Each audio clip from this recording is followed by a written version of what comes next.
The smell hit me first, butter browning too fast in a pan, that exact moment before it burns when it smells like caramelized hazelnuts and desperation. My hands moved without thinking, reaching for the pan handle, but my fingers closed on air. I wasn't in my kitchen. I was standing in the doorway of my childhood bedroom, and I was 17 years old. The purple walls I'd begged my mother to let me paint during sophomore year surrounded me like a bruise. My hands, smooth, unlined, the nails bitten short the way I'd stopped doing at 23, trembled in front of my face. Through the open window, I could hear Mrs. Chen's wind chimes from next door, the same discordant tinkling that used to wake me every Saturday morning before I moved to the city. I sat down hard on the bed. Oh, and the springs squeaked in that specific way I'd forgotten I remembered. The lavender sachets my grandmother had sewn into my pillowcases released their scent, though the lavender had been dried for years and smelled more like dust and memory than flowers. "Yao Wen," my mother's voice floated up the stairs. "Breakfast is getting cold." My mother's voice, my mother, who had been dead for 6 years, who I'd buried on a rain-soaked Tuesday in March, holding her hand as she died in a hospital that smelled like bleach and regret. I pressed my palms against my eyes hard enough to see stars. The last thing I remembered was different. So completely different. I'd been 42, standing in the kitchen of the restaurant that had taken everything from me. Everything. The kitchen where I'd worked 18-hour days until my feet bled through my shoes, where I'd perfected every recipe from my grandmother's book, spent years testing and adjusting until each dish sang with exactly the right flavors. The kitchen where Chen Wei-sheng had stood with his lawyer and the papers that proved he'd stolen it all. My restaurant, my recipes, my life's work, now legally his because I'd been stupid enough to trust a man with a smile like summer and eyes that had never learned to tell the truth. I'd signed those papers 3 hours ago, walked out into traffic without looking. The screech of brakes, the horn, the impact, but here I was, 17, alive, with my mother downstairs making breakfast and Mrs. Chen's wind chimes laughing at the cosmic joke of it all. "Jiawen!" "Oh, the eggs are getting rubbery." I stood on legs that felt borrowed and walked to the mirror. The girl staring back at me had my face, but younger, rounder, unmarked by the years of kitchen heat and bitter disappointment. She had hope in her eyes. This girl? She didn't know yet about the man who would destroy her, or the restaurant she'd build and lose, or the way trust could be weaponized by someone who knew exactly where to aim. My phone buzzed on the nightstand. Not my phone. This version's phone, a chunky thing I'd owned 25 years ago. The screen showed a text from a number I still knew by heart, though I'd deleted it from my contacts 5 years before the end. Chen Wei-sheng. "Hey, first day of senior year tomorrow. Nervous?" I stared at that message for a long time, at the emoji that looked so innocent, so friendly. This was before everything. Before he'd sat in the back of my grandmother's restaurant doing homework while I helped her prep vegetables. Before he'd taste-tested every experimental dish and told me I was going to be a great chef someday. Before he'd kissed me for the first time behind the restaurant during a summer thunderstorm with the smell of star anise and ginger in the air. Before he'd taken everything. My fingers moved across the keyboard. Not nervous. Ready? I deleted it. Typed again. Go fuck yourself. Deleted that too. In the end, I left it unanswered and went downstairs, where my mother stood at the stove, exactly as I remembered her. She wore the blue apron with the duck pattern, the one I'd packed away in a box after she died and never had the courage to open again. Her hair, more black than gray in this version of reality, was twisted into the same messy bun she always wore in the morning. "There you are," she said, not turning around. "I made your favorite." On the table sat a plate of jianbing, the crepes perfectly crispy at the edges, exactly the way she used to make them. My grandmother had taught her, and my grandmother's mother had taught her, stretching back through generations of women who'd understood that food was love made tangible. I sat down and took a bite, and the taste brought tears to my eyes. Not because it was perfect, though it was, but because I'd spent the last 25 years trying to replicate this exact flavor, this exact texture, and I'd never quite managed it. Even with my grandmother's recipe book, even with years of practice, I'd never been able to make jianbing that tasted like home the way my mother's did. "Good?" she asked, sitting down across from me with her own plate. I couldn't speak, so I nodded. She smiled and took a sip of her tea. "Your grandmother called?" She wants you to come by the restaurant after school tomorrow. Something about teaching you the mooncake recipe before Mid-Autumn Festival." My chopsticks clattered against the plate. The restaurant? My grandmother's restaurant. In this timeline, it still existed. The small storefront on Hunan Road with the red lanterns out front, and the kitchen barely big enough for 2 people to work side by side. The place where I'd learned everything, where I'd fallen in love with cooking, where I'd first felt the particular magic of taking raw ingredients and transforming them into something that could make people close their eyes in pleasure. The restaurant that had closed 5 years before I opened mine when my grandmother's hands got too shaky to hold a knife safely, and she decided to retire. She'd given me her recipe book then, the leather-bound journal filled with her handwriting, notes in the margins, adjustments and observations collected over 60 years of cooking. The book I'd studied like a sacred text. The book I'd used to build my own restaurant. The book that Chen Wei-sheng had claimed was actually based on recipes his grandmother had taught mine, that he'd produced a witness to testify that my grandmother had borrowed the recipes. What? That he'd won in court because he had money for better lawyers, and I had nothing but the truth, which turned out to be worth less than nothing. "Xiao Wen," my mother's voice pulled me back. "Are you okay? You look pale." "I'm fine," I managed. "Just tired. Stayed up too late reading." She gave me that look, the one that said she knew I was lying but would let it slide this time. "Well, get to bed earlier tonight. Senior year's going to be intense." Senior year. The year I'd met Chen Wei-sheng, the year that had set everything in motion. I finished my breakfast in silence, helping my mother clean up the way I used to, the old rhythms coming back like muscle memory. Wash, dry, put away. Her humming while she wiped down the counters, the way she always missed the spot near the stove where oil splattered. "Mom," I said. Oh, and my voice cracked on the word. "I love you." She turned, surprised. We weren't a demonstrative family, not with words. We showed love through food, through action, through the small daily rituals of care. "I love you too, Bao Bao," she said, using the nickname she'd called me as a child. What brought this on? Just feeling grateful, I guess. She smiled and kissed my forehead, and I memorized the feeling. The warmth of her lips, the smell of her jasmine shampoo, the way she had to stand on tiptoes even though I was only 17 and not yet full grown. I spent the rest of Sunday in my room, supposedly doing homework but actually trying to piece together what had happened. The impossible thing, the thing that couldn't be real, but was. I'd died. I was sure of it. The memory was too visceral to be a dream. The moment of impact. The way time had seemed to slow and then stop, and then nothing. And then this. By evening, I'd compiled a mental list of everything I knew. I was 17 again, on the day before senior year started. My mother was alive. My grandmother's restaurant was still operating. Chen Wei-sheng was just a boy I'd texted with occasionally over the summer. Someone I knew from the neighborhood but hadn't become close to yet. And I knew everything that was going to happen. The thought should have been exhilarating.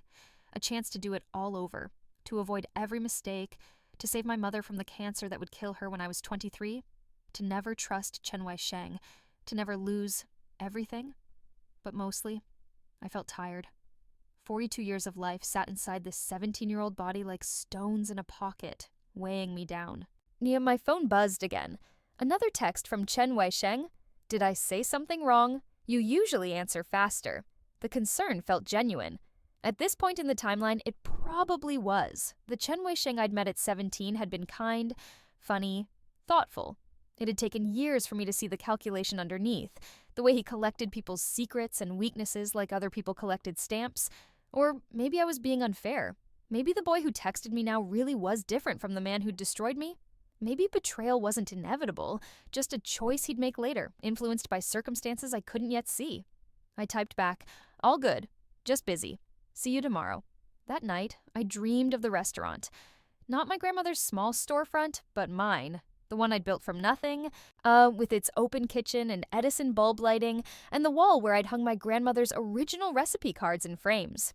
In the dream, Chen Wei-sheng stood behind the host stand, greeting customers with that perfect smile, and when I tried to tell them the restaurant was mine, no sound came out of my mouth. I woke up gasping, my sheets tangled around my legs. Monday morning arrived with the smell of my mother's cooking. congee with century egg and scallions, the breakfast she always made on the first day of school. I ate slowly, savoring every bite, trying to commit the taste to memory. "You're quiet this morning," she observed. "First day nerves?" "Something like that." She reached across the table and squeezed my hand. "You're going to do great things, Xiaowen. I can feel it." The words hit me like a punch. She'd said the exact same thing to me in the original timeline on this exact morning. I'd rolled my eyes then, embarrassed by her faith in me. Now I held her hand and squeezed back. "Thank you, Mom." The school looked exactly as I remembered.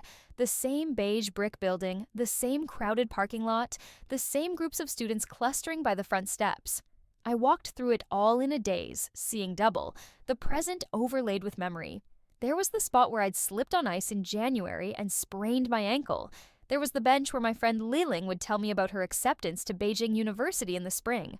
There was the window of the chemistry lab where I'd failed my final exam because I'd been too exhausted from working at my grandmother's restaurant.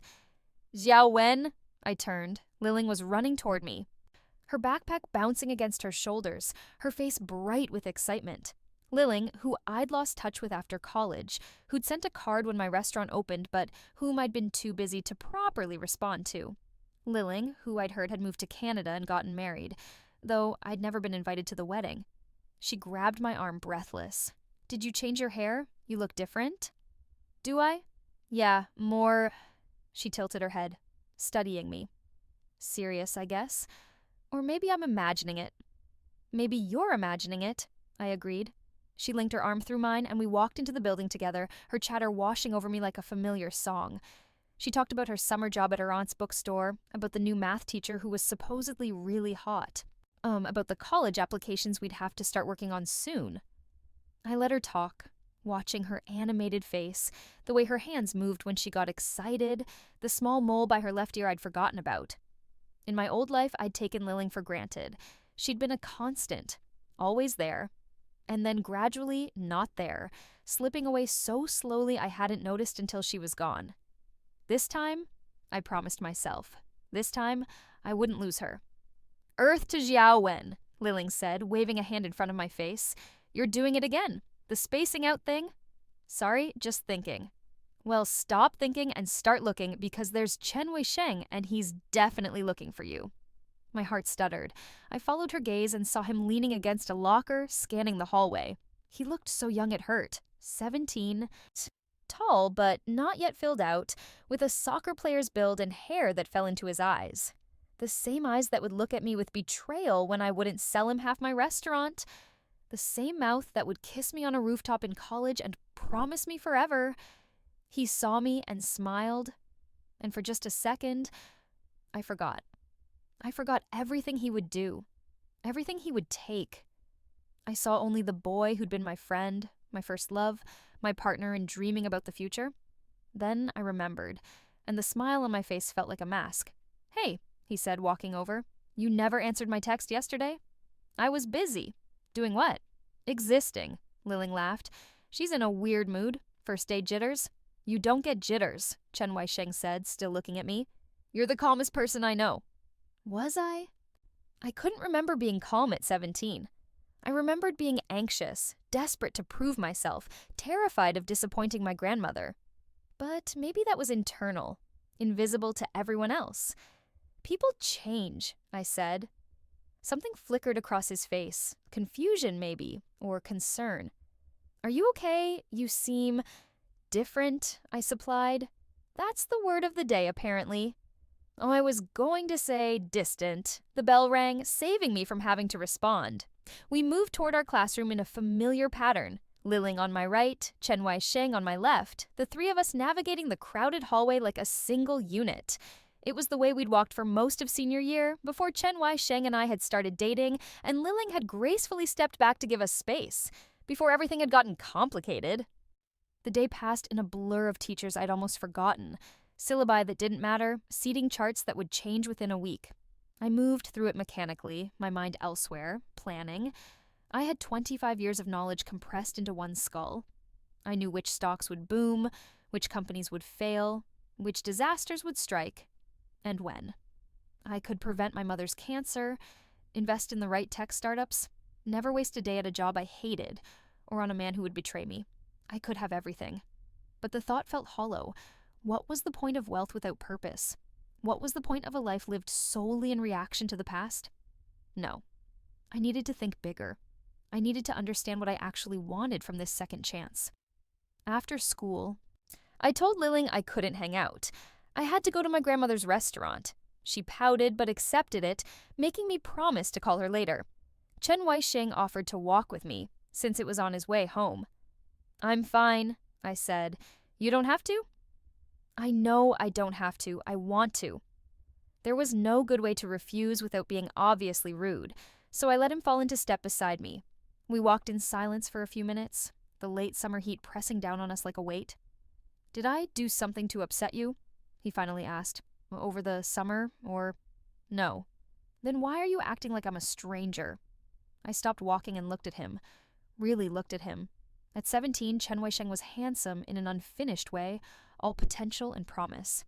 He had the kind of face that would age well, growing into its sharp angles and strong jawline.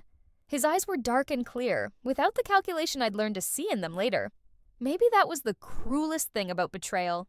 It happened slowly, in increments so small you didn't notice until it was too late. The Chen Weisheng standing in front of me now wasn't the man who'd stolen my restaurant. He was just a boy who'd been my friend, who didn't know yet what he was capable of. "You're not a stranger," I said finally. "I'm just dealing with some stuff. It's not about you." He didn't look convinced, but he nodded. "Okay, but if you want to talk about it, I'm here." "I know." We started walking again, and I could feel him watching me out of the corner of his eye, trying to puzzle out what had changed. Good luck with that, I thought. I couldn't explain it even if I wanted to. My grandmother's restaurant sat on a corner lot, distinguished by its red door and the paper lanterns hanging in the window. The smell hit me from half a block away, ginger and garlic frying in oil, the sweet savory scent of char siu roasting, the sharp tang of black vinegar. Home. It smelled like home. "I should go," Chen Weisheng said, hovering at the door. "But hey, if you need anything—" "I know, thank you." He smiled, uncertain, and walked away. I watched him go, then pushed open the door. The restaurant was exactly as I remembered. 12 tables crowded into a space meant for 8, mismatched chairs that my grandmother had collected over the years, walls covered in photos of regular customers, and newspaper clippings reviewing the food. The kitchen was visible through a wide window cut into the back wall, and I could see my grandmother moving back and forth, her movements economical and precise despite her age. There were no customers yet, the dinner rush wouldn't start for another hour, but my grandmother was already deep in prep work. She looked up when the door chimed and broke into a smile. "Xiao Wen, right on time." I crossed the restaurant and went into the kitchen, the small space that had been my training ground. My grandmother pulled me into a hug, and I breathed in the smell of her. Sesame oil and white flower balm and something indefinably her. "Let me look at you," she said, holding me at arm's length. "First day of senior year, are you excited?" "Yes, Nai." Her eyes, sharp despite the cataracts starting to cloud them, studied my face. "You look older." I froze. "It's just been a long day." She didn't look convinced. Oh, but she let it drop. "Come, I want to teach you the mooncakes while I still remember all the steps." "You'll remember," I said, and then caught myself. In the original timeline, she'd developed dementia in her late 70s, forgetting recipes she'd made thousands of times. But that was years away still. I shouldn't know about it. She gave me a strange look but said nothing, just gestured for me to wash my hands and tie on an apron. The next 3 hours passed in a state of meditation. Making mooncakes was a precise art. Getting the dough the right texture, mixing the filling to exact specifications, shaping them in the wooden molds my grandmother's mother had brought from Guangzhou decades ago. My grandmother talked while we worked, her voice rising and falling in the rhythm of instruction. The ratio of flour to oil. The importance of using lotus seed paste from a specific supplier in Chinatown. The way to know when the dough was ready by feel, not by time. I knew all of this already. I'd made these exact mooncakes in my restaurant every mid-autumn festival, using the recipe from her book. But I listened as if hearing it for the first time, watching her hands demonstrate each step. "Now," she said, reaching for a small jar on the shelf. "The secret ingredient, the one that makes our mooncakes special. She opened the jar, and the smell of osmanthus flowers filled the kitchen, sweet and floral, with a hint of apricot. "Just a little bit," she said, measuring out half a teaspoon. "Too much, and it overpowers everything else. But the right amount makes people think of autumn, of home, of—" She paused, looking for the word. Of something they can't quite name but desperately want." I watched her fold the osmanthus into the lotus paste filling, her movements sure despite the tremor in her hands. This was the moment. This was what I needed to know. In my grandmother's recipe book, the mooncake recipe called for a full teaspoon of osmanthus. I'd always thought it was too much, that the flavor was too strong, but I'd followed the recipe exactly anyway. It was her recipe after all, her knowledge, but she'd just used half a teaspoon. My mind raced. Was this a change she'd made over the years? Had she written the recipe down incorrectly? Or was there a reason the recipe book had the wrong amount? "Nai," I said carefully. "When you wrote down your recipes in that book you keep, did you write them exactly as you make them?" She looked up, surprised by the question. "My recipe book? Why do you ask?" "Just curious. I was thinking, someday I'd like to have all your recipes, to learn them properly." Her face softened. "You want to be a chef then? Like your grandmother?" "Yes." "Good. The world needs more people who understand that food is love." She turned back to the mooncakes, pressing dough into molds. "But to answer your question, no. I never wrote them down exactly." My heart began to pound. "Why not?" "Because a recipe is a living thing, Xiao Wen. It changes with the seasons, with your mood, with the quality of ingredients you can get that day. If I write down exact measurements, people will think that's the only way to make it. Oh, they'll follow the recipe like a law instead of listening to the food. But then how would someone learn to make it the right way? By making it with me. By watching, by tasting, by learning to feel when something is right." She looked at me, her expression serious. "A written recipe is just a map. But you can't learn a city from a map alone. You have to walk the streets." I stood very still, processing this. My grandmother had never intended for her recipes to be followed exactly. The book she kept, the one she would give me when she retired, was meant to be a starting point, not a Bible, but I'd treated it like scripture. I'd spent years perfecting each recipe, making them exactly as written, convinced that precision was the key to capturing her magic. And Chen Weisheng had taken that book, claimed it was his grandmother's, and used it to destroy me. A new thought occurred to me, sharp and sudden. What if the recipes were wrong on purpose? "Nai," I said slowly, "if someone tried to steal your recipes, if they took your book and opened their own restaurant using your food, would it work?" She laughed. "Steal my recipes? Who would do such a thing?" "Just hypothetically." "Well, hypothetically, they would make very mediocre food." She patted my hand. "The recipes in my book are like, think of them as sheet music. They tell you which notes to play, but they don't tell you how to play them with feeling. Someone could follow my recipes exactly and make food that tastes correct but not good. Do you understand the difference?" I understood perfectly. My grandmother had protected her recipes the way a magician protects their tricks, by writing them down with deliberate errors, small mistakes that would ensure anyone who followed them exactly would miss the mark. And when I'd built my restaurant, I'd spent years fixing those errors, testing and adjusting until I'd found the right proportions. I'd turned her maps into something real and true. Then Chen Weisheng had taken my corrected versions. The theft hadn't been of my grandmother's recipes. It had been of my work, my years of practice, my understanding, and he didn't even know it. A wild idea began to form in my mind.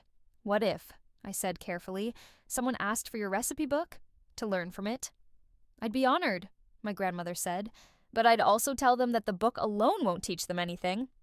They need to work beside me to learn the feeling of the dough, the smell of the oil when it's the right temperature." She smiled. "You, for instance, you're learning the right way. Hands-on. That's why you'll be a great chef someday. You understand that cooking is about more than following instructions." I nodded slowly, the plan crystallizing. In the original timeline, my grandmother had given me her recipe book when she retired. I'd treasured it, studied it, built my entire restaurant around it. But I'd also spent 5 years working beside her first, learning all the things that couldn't be written down. Chen Weisheng had never set foot in this kitchen. He'd never learned from my grandmother. His family owned a successful Sichuan restaurant across town, but he'd never shown any interest in cooking. When we'd started dating in college, I thought it was romantic that we shared a connection through food. Even though his family's restaurant and my grandmother's were completely different styles, I'd been so naive, but this time I knew something he didn't. I knew that my grandmother's recipe book was a trap, waiting to spring on anyone who didn't have the skill to correct it. I knew that the recipes, followed exactly, would produce food that was almost good, close enough to be frustrating, wrong enough to never be quite right. And I knew that Chen Weisheng's grandmother had passed away before he was born. There was no competing claim. No actual case that his family owned these recipes.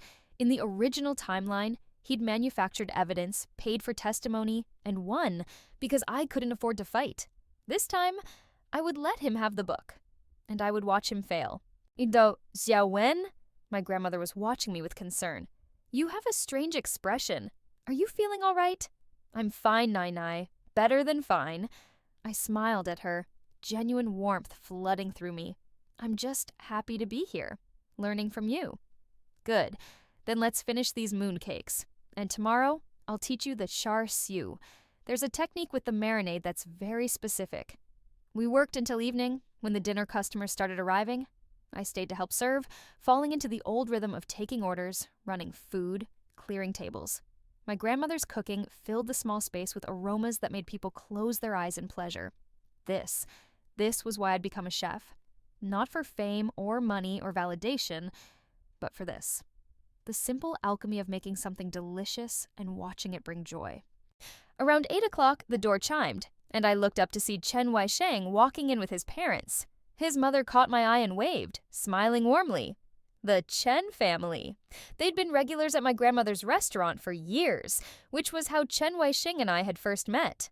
They were nice people. His mother always asked about my studies. His father always left generous tips.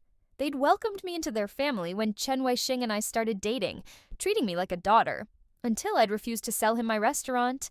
Then they'd closed ranks, supporting their son against me, testifying in court that my grandmother had learned her recipes from Chen Weisheng's grandmother, who'd supposedly taught her out of kindness decades ago. It had been a coordinated attack, planned and executed with precision.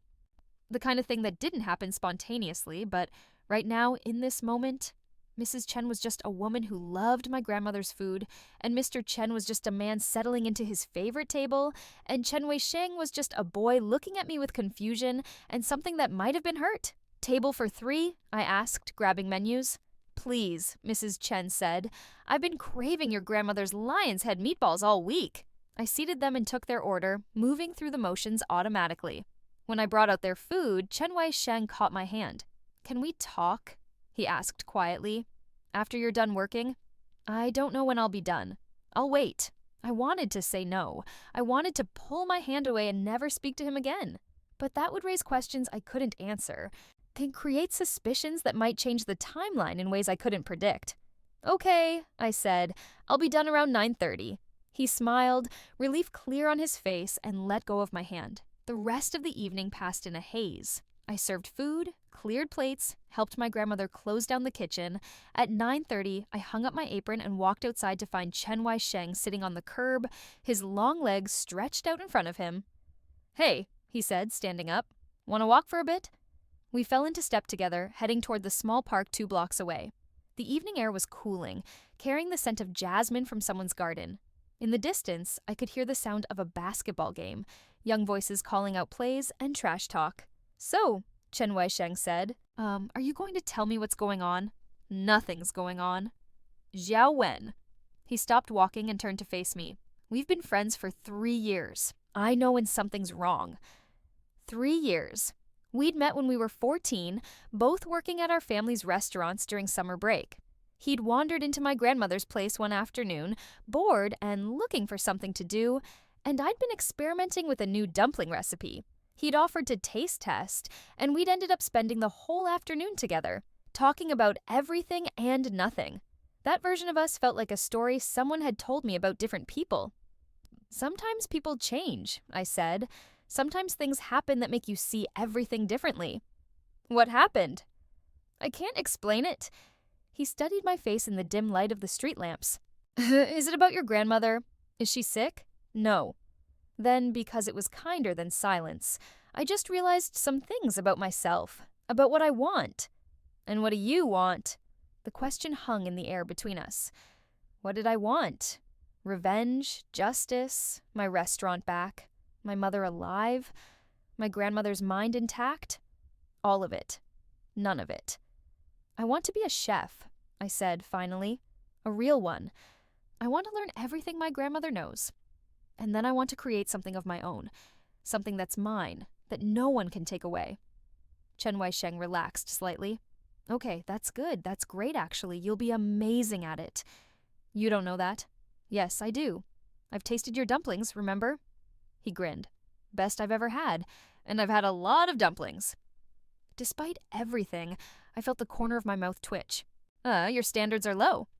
My standards are impeccable. Thank you very much.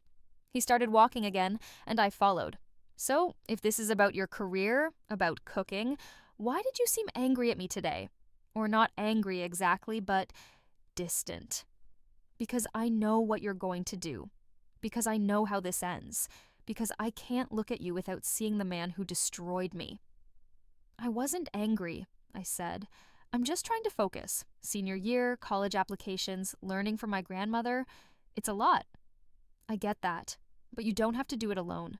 I'm here, Liling's here, we're all here for you. The kindness in his voice made something ache in my chest. This boy hadn't betrayed me yet. Maybe he never would, if I changed things enough. Maybe the future I remembered wasn't fixed, but I couldn't take that chance. I know, I said. And I appreciate it. But some things you have to do by yourself. We'd reached the park, a small square of grass and playground equipment lit by harsh fluorescent lights. Chen Weisheng sat on one of the swings, and after a moment, I took the one beside him. Remember when we used to come here? He said.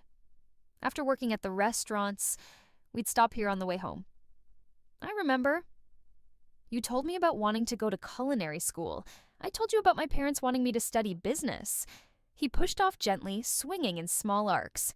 You said I should do what makes me happy. Did I? Yeah. You said life's too short to spend it making other people happy at your own expense. He looked over at me. Do you still believe that? The irony was so sharp it hurt. Yes, more than ever.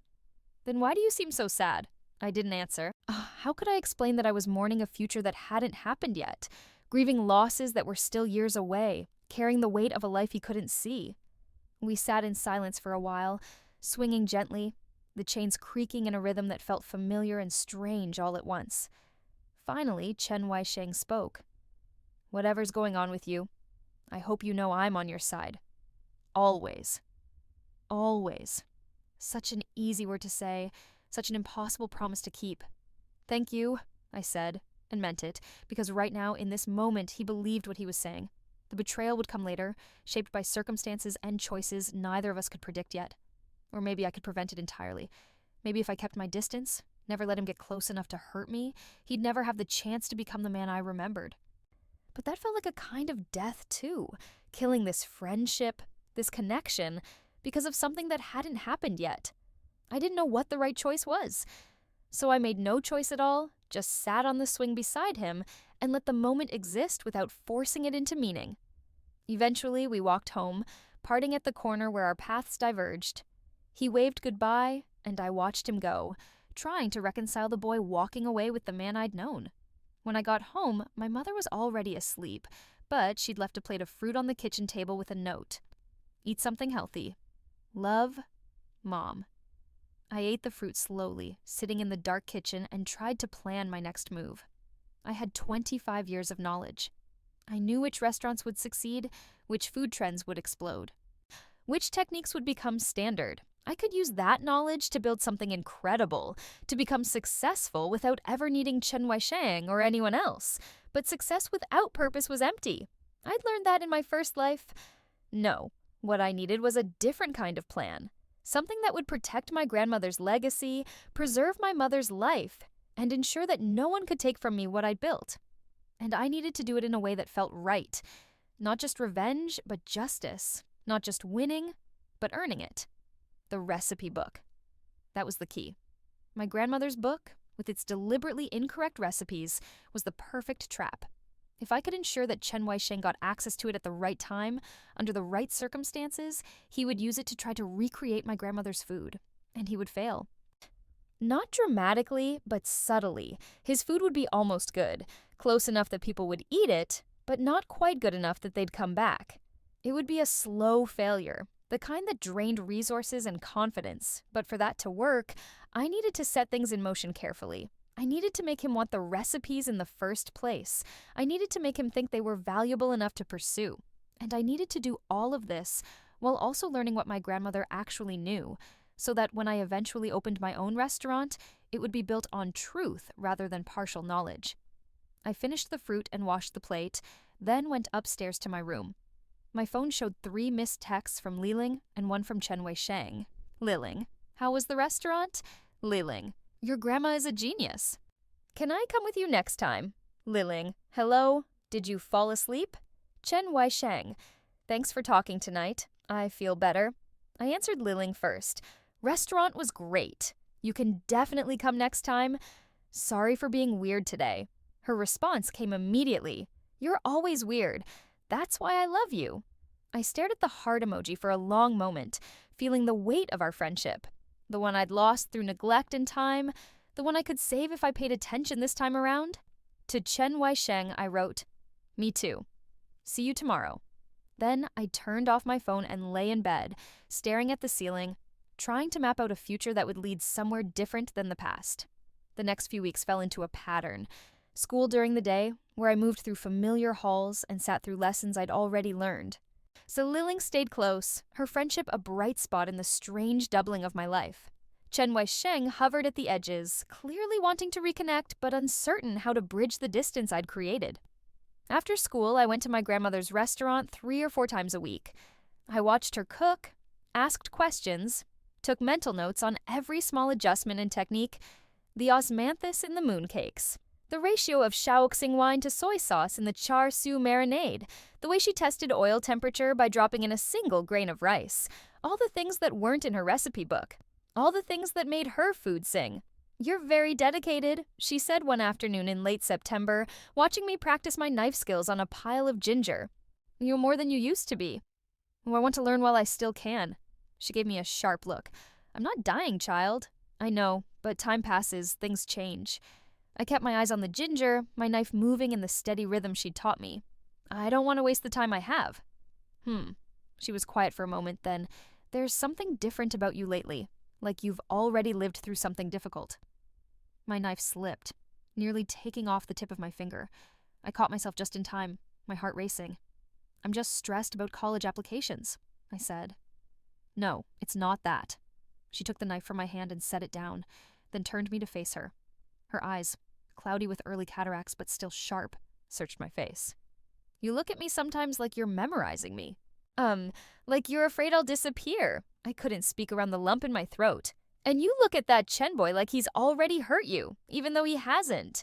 I don't know what's going on with you, she continued, her voice gentle. And you don't have to tell me.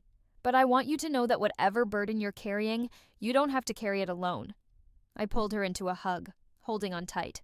She was small and sturdy, her body shaped by decades of standing in kitchens, and she smelled like ginger and sesame oil and home. I love you, I whispered. I love you too, Bao Bao. She patted my back, then pulled away and handed me back the knife.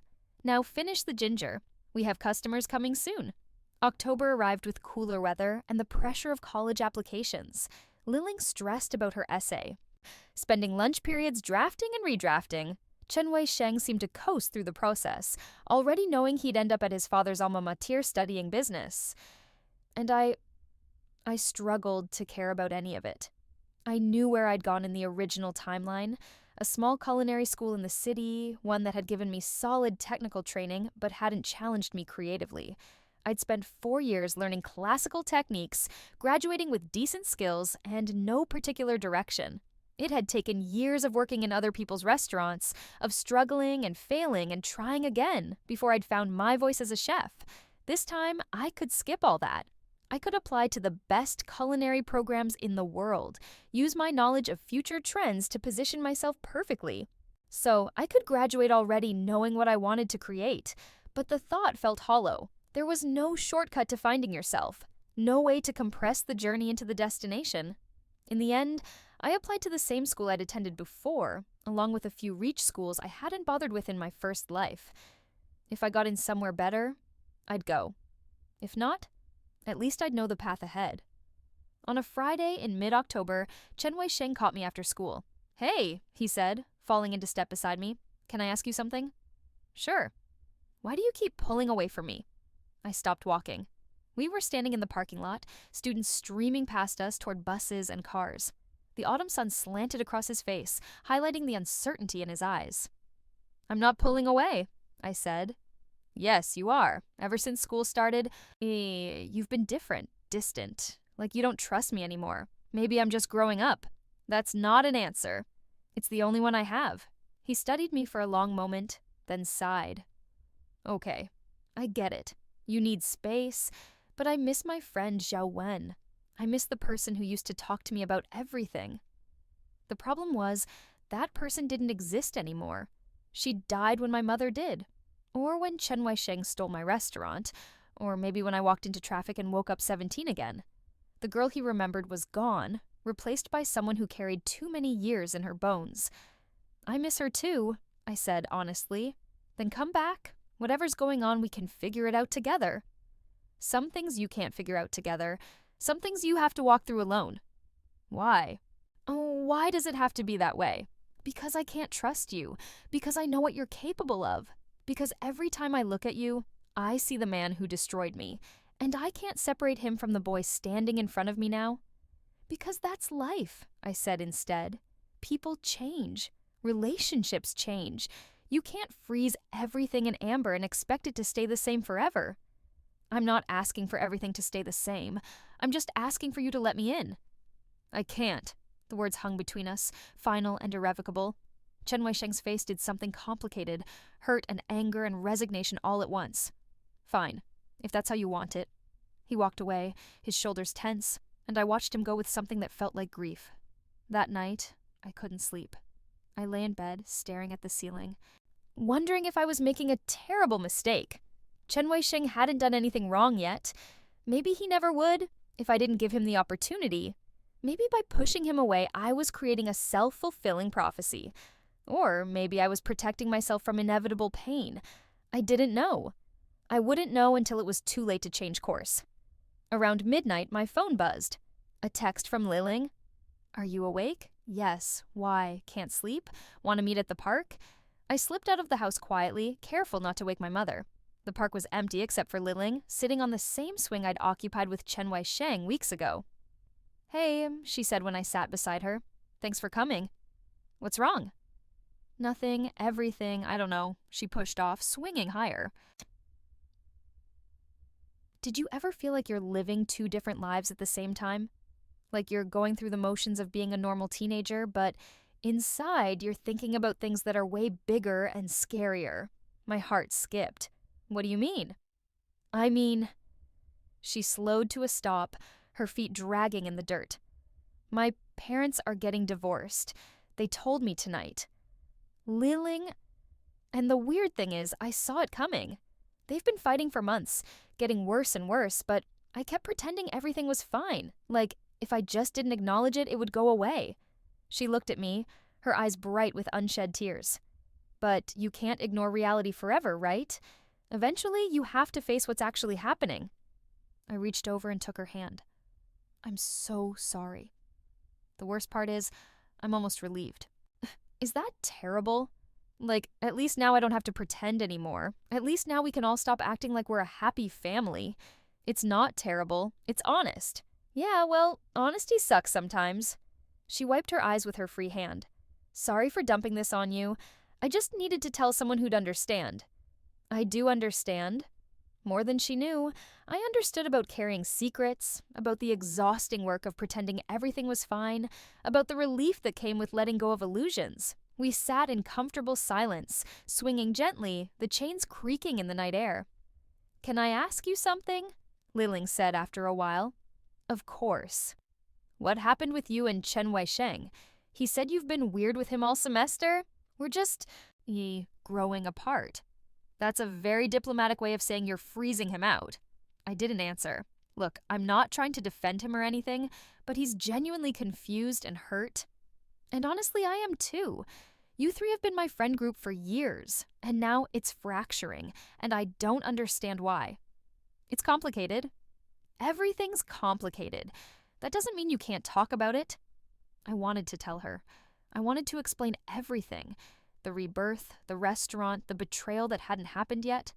I wanted to unburden myself to someone who might understand. But how do you explain the impossible? How do you ask someone to believe in time travel and second chances? I just need some distance from him, I said finally. It's nothing he did, it's just, I need to figure some things out on my own.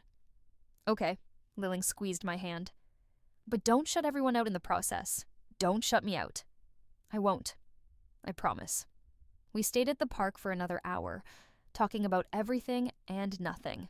Her parents' divorce, college applications, the impossibility of growing up. When we finally parted ways, I felt lighter than I had in weeks. Some connections, I realized, were worth fighting for. Some people were worth letting in. The question was whether Chen Weisheng was one of them. November brought the first frost and the college application deadlines. I submitted mine without much thought, my essays honest but detached, like I was writing about someone else's life. My grandmother's restaurant started preparing for the winter menu, heartier dishes, warming soups, the kind of food that fortified you against the cold. I learned how she made her famous hot and sour soup, the delicate balance of vinegar and white pepper, the way she added cornstarch slurry in stages to get exactly the right consistency. Not in the book? I asked one afternoon, watching her work. She smiled. The book has approximations. The real recipe is here. She tapped her forehead, then her heart. And here. What if someone wanted to learn from the book alone? Could they figure it out? They could make a decent version, but they'd miss all the small adjustments, the ways you change things based on the season, the ingredients, the weather even. She looked at me curiously. Why all these questions about the book lately? Just thinking about legacy, about how you pass down knowledge. Knowledge is meant to be shared, Xiaowen. But wisdom has to be earned. You can't get it from a book. I thought about that conversation a lot over the following weeks. The difference between knowledge and wisdom, between information and understanding. Chen Weisheng had knowledge, or would have if he stole my grandmother's book, but he didn't have the wisdom that came from years of standing beside her in the kitchen, from making the same dish 100 times and learning to feel when it was right. That wisdom was mine. I'd earned it once, and I was earning it again. In December, college acceptance letters started arriving. Liling got into Beijing University, her first choice. Chen Weisheng was accepted at his father's school. I got into the culinary institute I'd attended before, along with a surprising acceptance from a program in France I'd applied to on a whim. Duries? France! My mother exclaimed when I showed her the letter. Xiaowen, this is incredible! It's too expensive, I said automatically, and too far away. We'll figure it out. If this is what you want, I don't know what I want. And that was the truth. In my first life, I'd gone to the local culinary school because it was practical, affordable, close to home. I'd never considered anything else. Now, I had the chance to choose differently, to learn from European masters, to study classical technique in its birthplace. But my grandmother was here. My mother was here. And I knew that my mother's cancer would show up when I was 23, 4 years after I'd start school. If I was in France, would I catch it in time? Would I even know to look for it? Can I think about it? I asked my mother. Of course. In a you have until May to decide. The holidays passed in a blur. Christmas, New Year's, the slow slide toward spring. I worked at my grandmother's restaurant whenever I could, learning every dish on her menu, asking questions, taking mental notes on every adjustment and trick. Chen Weisheng and I settled into an uneasy détente. We were polite when we saw each other, friendly enough in group settings. But the closeness we'd once had was gone. He stopped trying to understand what had changed, stopped reaching out. We moved in parallel orbits, occasionally intersecting but never quite connecting. It should have felt like a victory. I was protecting myself, keeping him at arm's length, preventing the intimacy that would eventually lead to betrayal. Instead, it felt like loss. In February, my grandmother started forgetting things. Small things at first. Where she'd put the sesame oil, whether she'd already added salt to a dish. She laughed them off, blaming her age, but I saw the fear in her eyes. "It's normal," my mother said when I mentioned it. "She's getting older. We all forget things sometimes." But I knew it wasn't normal. I knew what was coming. The slow erosion of her memory. The way she'd eventually forget her own recipes, forget my name, forget everything that made her herself. It was still years away. But it had begun. "Nai," I said one afternoon in late February, when it was just the two of us in the kitchen. "I want to have your recipe book." She looked up from the vegetables she was chopping. "My book? Why now?" "I want to start practicing on my own. And you said once that you'd give it to me when you retired." "I'm not retiring yet." "Oh, child." "I know, but I want to learn while you can still teach me. I want to have the recipes so I can practice, and then you can correct me when I get things wrong." She studied me for a long moment, then wiped her hands on her apron and went to the small office in the back of the restaurant. When she returned, she was carrying a leather-bound journal, its pages swollen with decades of use. "This is everything," she said, handing it to me. "Every recipe I know, written down. But remember what I told you. It's just a map," I finished, "not the destination." "Exactly." She smiled and touched my cheek. "You're a good student, Xiao Wen. You'll make something beautiful with these." I took the book home and spent that night reading through it cover to cover. The recipes were there, written in my grandmother's elegant hand. Exactly as I remembered. And exactly as I remembered, they were all slightly wrong. The osmanthus in the mooncakes? Too much. The ratio of wine to soy sauce in the char siu? Slightly off. The cornstarch in the hot and sour soup? Added all at once instead of in stages. Small errors. The kind that would produce edible food. Even good food, but not excellent food. Not my grandmother's food. I wondered if she'd done it deliberately to protect her recipes from casual theft. Or if she'd written them down quickly, from memory, not realizing the small discrepancies. Either way, the effect was the same. This book was a test. Anyone could follow these recipes and make decent restaurant food, but only someone who'd learned from my grandmother directly, who'd stood beside her and absorbed her wisdom, could correct them. I'd spent 5 years in my first life doing exactly that, practicing each dish, adjusting proportions, learning to feel when something was right. I'd turned her maps into territory, her approximations into truth. And then Chen Wei-sheng had stolen my corrected versions. But this time, he wouldn't have my corrections. This time, he'd only have the book. The plan crystallized in my mind. I needed to make Chen Wei-sheng want these recipes. I needed to create a situation where he'd see them as valuable, worth taking, worth building something around, and then I needed to let him take them. It would be a long game. Years, probably. But I had time. I knew what was coming. I could be patient. The question was how to set it in motion without being obvious about it. The answer came in March, or when my mother mentioned that the Chen family's restaurant was struggling. "They've been losing customers to that new Sichuan place on Beijing Road," she said over dinner. "Mrs. Chen was telling me about it at the market. Apparently the new place has more authentic flavors or something." I kept my face neutral. "That's too bad. I told her maybe they should try updating their menu, add some new dishes, refresh things." Did she seem interested in that idea? She seemed stressed, honestly. The restaurant has been in the family for 30 years. I think she's worried about it failing. I filed that information away and kept eating. 2 weeks later, I ran into Chen Wei-sheng at the library. He was sitting at a table by himself, surrounded by books on business management and restaurant operations. "Doing research?" I asked. More out of politeness than genuine interest." He looked up, surprised to see me initiating conversation. "Yeah, my parents are having trouble with the restaurant. I'm trying to find ways to help." "Like what?" "I don't know. Marketing strategies, menu optimization, cost reduction. Anything that might help them compete with the new place." I should have walked away. I should have let him figure it out himself, let the natural course of events unfold without my interference. Instead, I heard myself say, "You know what might actually help?" "What?" "Expanding beyond Sichuan food. Your family does great Sichuan cooking, but maybe there's an opportunity to offer something different too, something that sets you apart instead of competing directly." His eyes lit up with interest. "Like, what kind of food?" "I don't know." "You'd have to think about what's missing in the neighborhood, what people want that they can't get anywhere else." That's actually a really good idea. He leaned back in his chair thinking. But I don't know anything about cooking outside of Sichuan style. You could learn. From who? Cooking classes are expensive, and I don't have time anyway. I let the silence stretch, watching him think through the problem. What about your grandmother? He finally said. Do you think she'd teach me some of her dishes? Just a few? Enough to add to our menu? There it was. The opening I'd been waiting for, delivered naturally, without my having to push.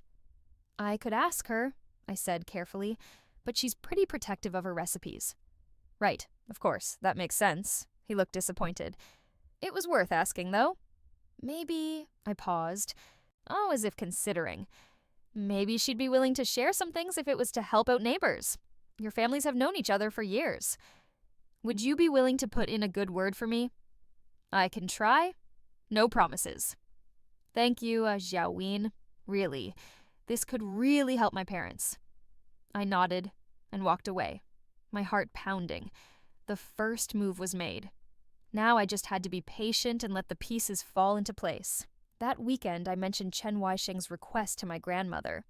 The Chen boy wants to learn my recipes? She looked amused. Does he even know how to cook? Probably not, but his family's restaurant is struggling, and he's trying to help them. And he thinks adding Cantonese dishes to a Sichuan menu will fix things. I think he's just desperate for ideas. She was quiet for a moment, her knife moving steadily through a pile of scallions. What do you think? Should I teach him? It's your decision, Nai. That's not what I asked. I asked what you think. I chose my words carefully. I think it's kind of you to consider it. And I think that anyone who wants to learn should have the opportunity. But I also think... I paused.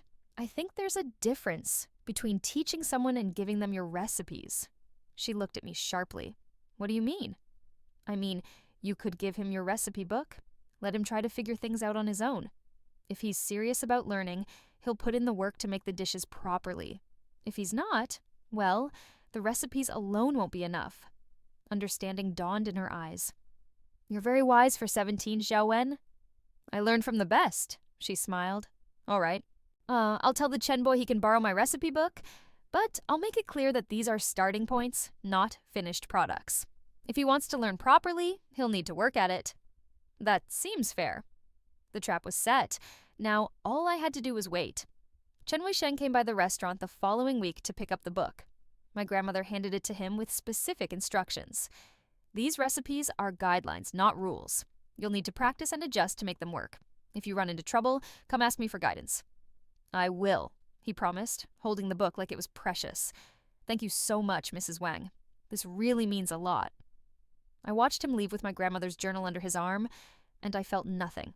No guilt, no satisfaction, just a calm certainty that justice was being served. He would take those recipes and try to use them. He would make food that was almost right, close enough to be tantalizing, but wrong enough to be frustrating. And eventually, he would either give up or come back to learn properly. Either way, he wouldn't be able to steal what was mine.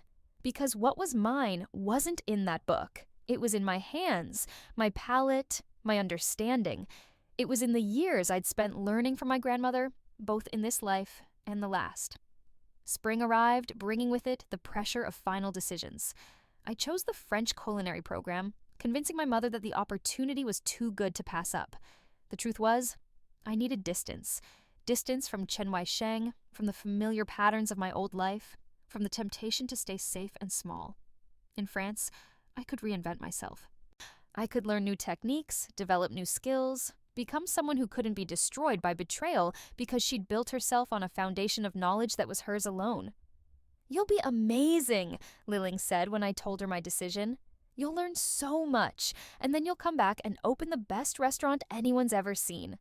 That's the plan, and I'll be your first regular customer. Deal. Chen Weisheng's reaction was more complicated. France?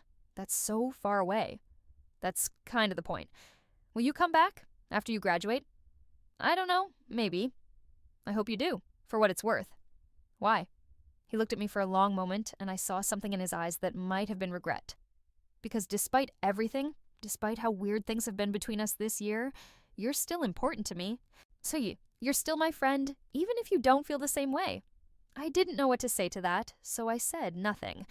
Graduation came and went in a blur of ceremonies and parties and forced nostalgia. Liling cried during the ceremony. Chen Wei-sheng gave a speech as class president about the future and possibility and all the cliches people always trot out at graduations. I sat in my cap and gown, feeling like an imposter. I wasn't graduating with these people. I was 42 years old, wearing a 17-year-old's face, play acting at closure and new beginnings. The summer passed in a haze of preparation. I worked at my grandmother's restaurant full-time, soaking up every last bit of knowledge I could. She was sharp some days, foggy others, and I could see the progression of her decline, even though it was still subtle. "You're going to do great things," she told me one evening in August, a few weeks before I was supposed to leave for France. "I'm so proud of you, Xiaowen." "I'm proud of you too, Nai. Everything I know, I learned from you." "Not everything. You have your own magic too. Your own instincts." She touched my cheek. "Promise me you'll trust yourself. Don't just follow recipes, mine or anyone else's. Learn to listen to the food, to your own sense of what's right." "I promise." The night before I left for France, my mother threw a small party. Just family and a few close friends. Liling, my grandmother, a couple of my mother's co-workers. Chen Wei-sheng wasn't invited, which was both a relief and a small sadness. We ate too much food and told too many stories, and my mother cried when she thought I wasn't looking. My grandmother gave me a package wrapped in brown paper. "Open it later," she said, "when you're feeling homesick." I tucked it into my bag and hugged her tight, trying to memorize the feeling of her arms around me. The next morning, my mother drove me to the airport. We didn't talk much during the drive, the silence comfortable and sad all at once. "Call me when you land," she said at the departures gate, and every week after that. "I will. And eat enough. Don't skip meals." "I won't."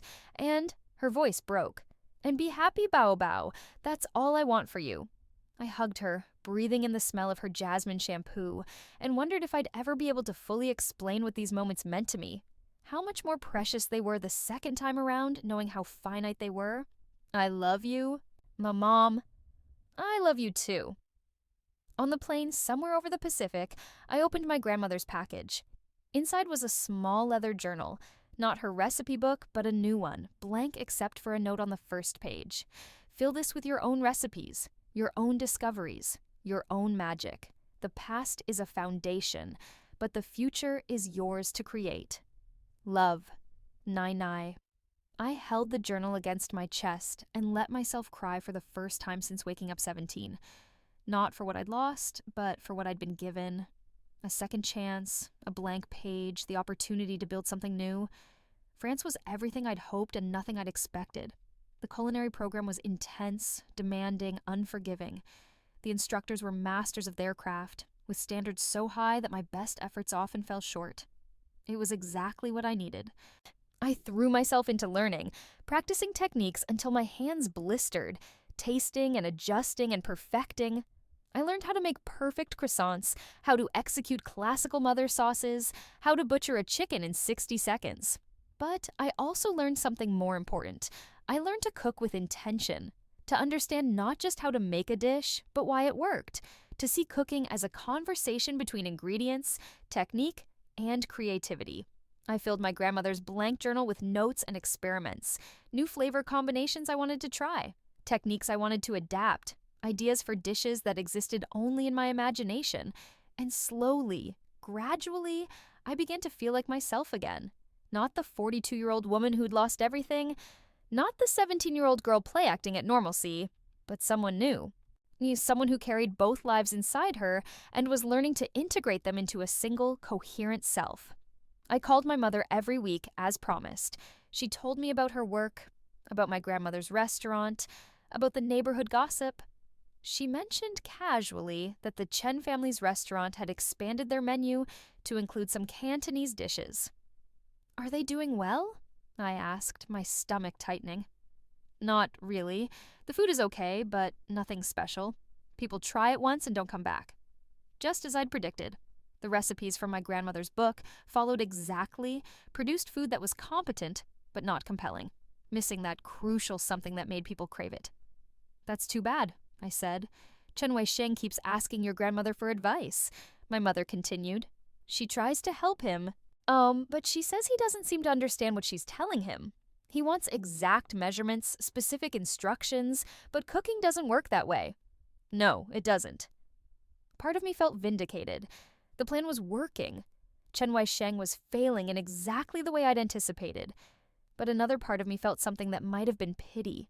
He was trying so hard, working from incomplete information, unable to see what he was missing. Then again, so had I in my first life. I'd worked from my grandmother's recipe book, spent years adjusting and perfecting, put my heart and soul into building something great, and he'd still stolen it from me, so maybe he deserved to struggle. Maybe this was justice. I pushed the thought away and focused on my studies. The months blurred into a year. I came home for the summer, working at my grandmother's restaurant again, seeing the progression of her decline. Some days she was sharp, remembering everything. Other days she asked me the same question 3 times in an hour. "How's France?" Liling asked when we met for lunch. She was home from Beijing University for the summer, full of stories about her studies and her friends and the boy she'd started dating. "It's good. Challenging, but good." "And you're happy?" I considered the question. "I'm focused, driven. I don't know if happy is the right word." "What would be the right word?" "Purposeful, maybe. Like, I'm building towards something that matters." She smiled. "That's good. That's better than happy, I think." I saw Chen Weisheng a few times that summer, always from a distance. He looked tired, stressed, older than 18. The weight of trying to save his family's restaurant was showing. Part of me wanted to reach out, to offer guidance, but I didn't. This was his journey to walk alone. In August, I went back to France for my 2nd year. The pattern repeated. Intense study, constant practice, gradual improvement. I made friends with other students, people from all over the world who shared my obsession with food. We'd stay up late arguing about technique, experimenting with flavors, pushing each other to be better. It was during my 2nd year that I started to truly develop my own style, a fusion of Cantonese techniques with French precision, creating dishes that were familiar and innovative at the same time. My instructors were impressed but cautious. Fusion could be brilliant or disastrous, with very little middle ground. I called my mother every week. Listening to her news, the Chen family's restaurant had dropped the Cantonese menu, going back to their original Sichuan focus. Chen Weisheng had apparently given up on that venture, returning my grandmother's recipe book with thanks but no explanation. "Your grandmother asked about you," my mother said during one call. "She wanted to know when you were coming home." "I'll be back for the summer." "She's getting worse, Xiao Wen. Some days she doesn't remember that you're in France. She thinks you're still in high school." My throat tightened. "Should I come home now?" "No, finish your semester, but maybe plan to stay longer in the summer. Spend time with her while she still knows who you are." I hung up and sat in my tiny apartment, staring at the wall, trying not to calculate how much time I had left. In the original timeline, my grandmother had declined gradually over 5 years before passing away quietly in her sleep. I'd been there, holding her hand, watching her go. This time would be different. This time, I'd make sure I was there for all of it, not just the end. My 2nd year ended with high marks and an offer to intern at a Michelin-starred restaurant in Lyon. It was a huge opportunity, the kind of thing that could launch my career. I turned it down and went home for the summer. My mother picked me up at the airport, and I saw immediately that she'd aged. The stress of caring for my grandmother while working full-time had carved lines around her eyes and mouth. "How is she?" I asked. "Some days better than others." The restaurant was quieter than I remembered. Fewer customers, a general sense of decline. My grandmother was in the kitchen, moving slowly, her hands shaking as she chopped vegetables. "Nai-Nai," I said softly. She looked up, and for a moment I saw confusion in her eyes. Then recognition flooded in, and she smiled. "Xiao Wen, when did you get so tall?" "I've been tall for years, Nai-Nai." "Have you? I can't keep track anymore." She set down her knife. "Are you here to help with lunch?" "I'm here to help with everything." We fell into the old rhythm. Prep, cook, serve, clean. My grandmother's movements were slower now, more uncertain, but the knowledge was still there, buried under the fog of her deteriorating mind. I worked beside her all summer, trying to capture every remaining bit of her wisdom, writing notes in my journal when she shared a memory or explained a technique. recording her stories about learning to cook from her mother, about opening the restaurant, about all the years of feeding the neighborhood. "I had a recipe book once," she said one afternoon. "Did I give it to you?" "Yes, Nai, years ago." "Oh, good. I was worried I'd lost it." My heart clenched. "I have it safe. There's something I should tell you about those recipes." She frowned, trying to remember. "Something important? That they're not exact? That they're just guidelines?" "Yes, exactly." She looked relieved. "I was worried you'd follow them too precisely. You have to trust your instincts, Yawen. The recipe is just the beginning." "I know, Nai. You taught me well." At the end of the summer, I made a decision. I wouldn't go back to France for my 3rd year. I'd stay here, work at the restaurant, take care of my grandmother and my mother. The prestigious degree could wait. Oh, this couldn't. "Are you sure?" my mother asked when I told her. "This is your education, your future. My future will still be there. Nai won't." She hugged me tight, and I felt her shoulders shake with silent sobs. I deferred my enrollment and stayed. Worked at the restaurant during the day, studied at night, filled my journal with recipes and ideas. My grandmother continued to decline, but slowly. There were still good days, days when she was sharp and present and herself. On her good days, we cooked together. On her bad days, I cooked for her, trying to make the dishes exactly as she would have made them. Chen Weisheng came by one evening in October, 2 years after his family had returned the recipe book.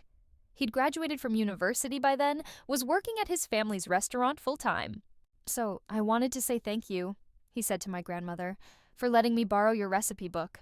I'm sorry I wasn't able to make it work." She looked at him blankly. "Recipe book? The one you lent me, with all your recipes." "I don't remember that." He glanced at me and I saw the moment of understanding cross his face. "I see. Well, thank you anyway." As he was leaving, I followed him outside. "She's getting worse," he said quietly. "I know. And you're here, taking care of her. That's good. That's right." He kicked at a pebble on the sidewalk. "I'm sorry we lost touch, Yawen. I know that was mostly my fault. It was both our faults. Maybe. But I want you to know, whatever I did to make you pull away from me, I'm sorry. I never meant to hurt you."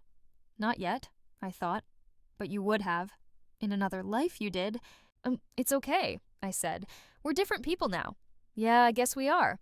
He smiled sadly. "Take care of yourself and your grandmother." "You too."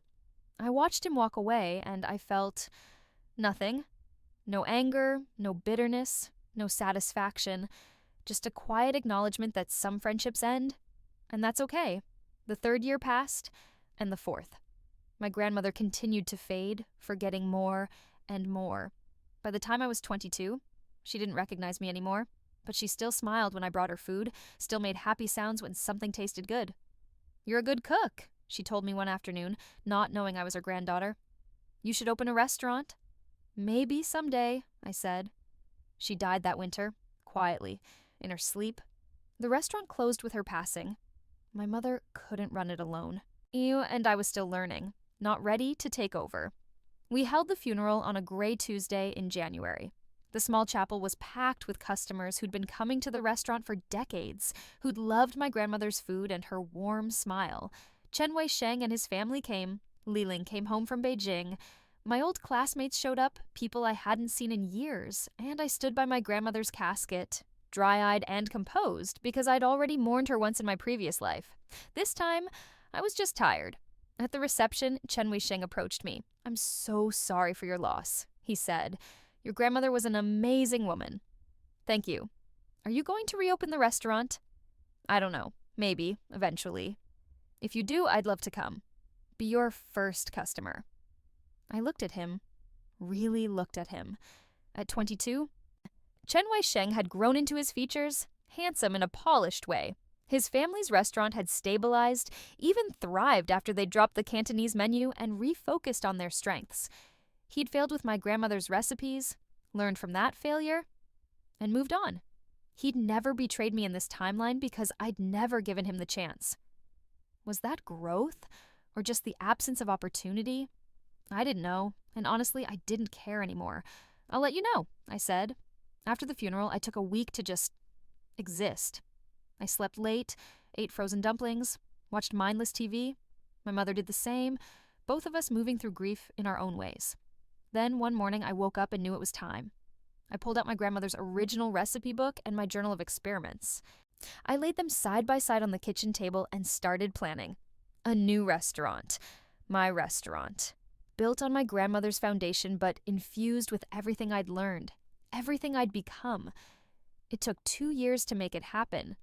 2 years of saving money, finding investors, securing a location, developing the menu. I went back to France to finish my degree, graduating with honors, then returned home with a head full of ideas and a determination to succeed.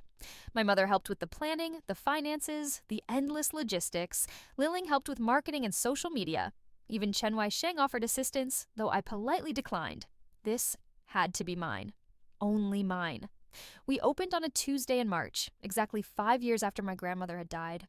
The restaurant was small, 18 tables, an open kitchen, modern but warm. I named it Wang's Granddaughter, a tribute to my heritage and my future. The menu was a love letter to my grandmother's cooking, reimagined through a modern lens.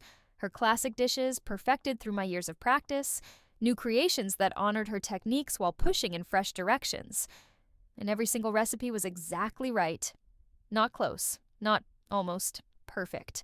Because I'd earned that knowledge, I'd paid for it with years of practice, of failure and success, of standing beside my grandmother and learning to feel when something was right. The restaurant was a success from the opening night. Word spread quickly, incredible food, reasonable prices, a chef who clearly knew what she was doing. Within 6 months, we had a waiting list for reservations. Chen Wai-sheng came to eat one evening, about a year after we opened. I saw him from the kitchen, watched him study the menu, saw his eyes widen when he tasted his first dish. After the meal, he asked to speak to the chef. I came out, wiping my hands on my apron. "Xiao Wen," he said, "this food, it's incredible. It's like your grandmother's cooking, but elevated, more refined. Thank you. How did you learn to cook like this? I tried for months to make dishes from your grandmother's recipe book, and I could never get them right. But you've mastered them, and then some." "Practice," I said simply, "and patience, and learning to listen to the food instead of just following instructions." He nodded slowly. I wish I could cook like this." "Then learn. Find a teacher. Put in the work. There's no shortcut." "I know, but I don't have years to spend learning." "I have a restaurant to run." "Then run your restaurant. Focus on what you do well. You don't need to be everything to everyone." He smiled sadly. "You're right, of course. I'm envious, I guess, of your talent, your skill, your success." "It's not talent," I said firmly.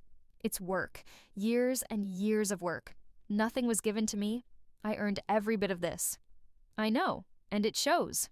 He stood to leave. "Congratulations, Xiao Wen. Really. You've built something special here." "Thank you." I watched him go, and I felt closure. The revenge I'd planned, the elaborate trap with the recipe book, none of it mattered anymore. He'd failed on his own, without my interference. He'd tried to take a shortcut and learned that there weren't any, and I'd succeeded by doing the work. By honoring my grandmother's legacy while forging my own path. That was enough. The next morning, I woke up before dawn to do my prep work. In the quiet kitchen, with only the hum of the refrigerator for company, I pulled out my grandmother's original recipe book. I hadn't opened it in years, hadn't needed to. I knew the recipes by heart now, knew every adjustment and correction, every place where the written version diverged from reality, but I wanted to see it one more time, to remember.